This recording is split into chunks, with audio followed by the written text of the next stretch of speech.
একটুও যৌক্তিক না। একটা রাস্তা এমনি একটা অ্যাম্বুলেন্স যাচ্ছে এখানে, এটা আটকে রাখছে।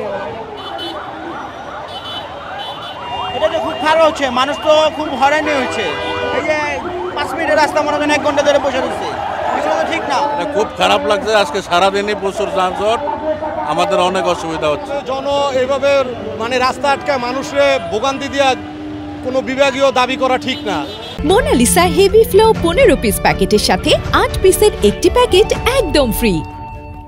এটা একটা মাঠে বা একটা পার্কে যে এই ধরনের যানজট সৃষ্টি করা উচিত, এইভাবে মানুষের ভোগান্তি করা কেমন দাবি এটা? আমি সেটা মানে রাস্তা অবরোধ করার মধ্যে আমাদের সাধারণ মানুষের জন্য, জনসাধারণের জন্য তো একদম মানে হুমকির মুখে। এটা আমরা চলাচল করতে পারতেছি না রাস্তা দিয়ে। হ্যাঁ, এটা আমাদের সাধারণ জনগণ আছে, আমরা শিক্ষার্থী আছে, আমরা আমাদের অনেক অনেক কোথাও যেতে হয়। হ্যাঁ, এভাবে রাস্তা অবরোধ না করে শান্তিপূর্ণ আন্দোলন করলে আমি এটা মনে করি যৌক্তিক মনে করি। অযৌক্তিক, ঠিক আছে। এটা যদি মানুষের অধিকার হইতো বা একটা ইয়া হইতো, এটার বিষয় ছিল। এখানে যুক্তিগতার কিছু নাই। কালকে দেখা যাইব একজনের 5 টাকা লাগবো, ঠিক আছে, 5 টাকা দেয় নাই কেন? এটা রাস্তায় নাই না, এটা একটা হসপিটাল, ঠিক আছে, এটা একটা হসপিটাল। এই জায়গায় হাজার হাজার অ্যাম্বুলেন্স আসতেছে।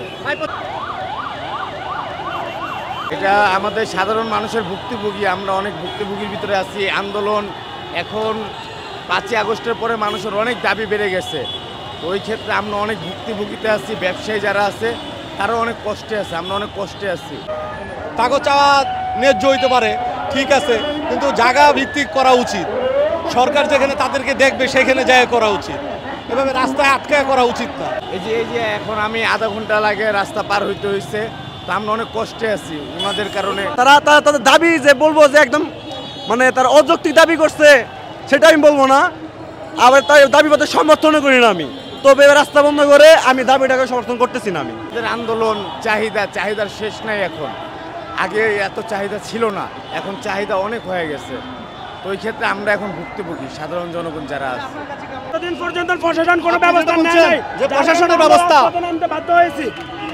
এদেশের প্রত্যেকটা আন্দোলন রাজপথে পরিচালিত হয়েছে। অতএব 24-এর যে আন্দোলন হয়েছে সেটা হচ্ছে বিশেষ করে এদেশে যেন বৈষম্য কোনো কিছু না হয়। নোয়াখালীতে, বৃহত্তর নোয়াখালীতে 3টা জেলা, ফেনী, লক্ষ্মীপুর, নোয়াখালীতে কোনো গণশুনানি না করে কেন বিভাগ ঘোষণা করা হবে? এদেশে কোনো বৈষম্য থাকবে না, এদেশে হবে সমতার বাংলাদেশ, সবার বাংলাদেশ। এদেশে নাগরিক সুবিধা প্রত্যেকটা নাগরিক সমানভাবে পাবে, এদেশে কোনো ক্লাসের নাগরিক থাকবে না, এটাই আমার প্রত্যাশা। নোয়াখালী বিভাগ হোক, এটাই প্রত্যাশা।